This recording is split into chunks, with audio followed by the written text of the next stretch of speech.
Il-Gvern se jagħmel ġlieda bla preċedent kontra l-burokrazija żejda u għalhekk fi żmien illi ġej se titħabbar il-ħatra ta' kummissarju responsabbli mis-simplifikazzjoni amministrattiva.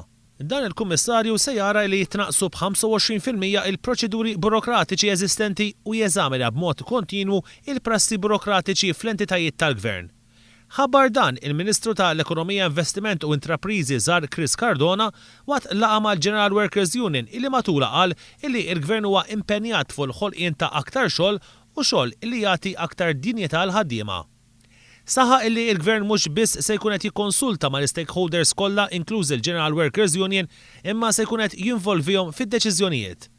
Il-Ministru Cardona tkellem ukoll fuq ġlieda ħarxa li se jagħmel il-Gvern kontra x-xogħol prekarju u l-miżuri li se jimplementa sabiex jassigura li aktar persuni jitlu fid-dinja tax-xogħol ewlenija fosthom l-inċentivi li jgħinu kemm lill-gruppi speċifiċi ta' ħaddiema kif ukoll lil min iħaddem.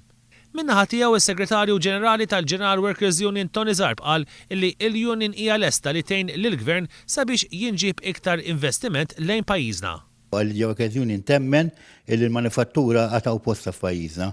U għalhekk tkun tħaddem numru sostanzjali ta' ħaddiema. Minna ħatana wkoll offrejna lill-Gvern li aħna lesti wkoll indiskutu ma' kumpaniji prospettivi li jkunu ħajftħu Malta biex aħna anke qabel ma jiġu f'pajjiżna nitkellmu magħhom biex nagħruhom aħna kif naħdmu flimkien mal-Gvern. Naħsbu li di hija xi ħaġa importanti, di wkoll konna frejnija lill-Gvern preċedenti, imma ma tax każ din il-proposta.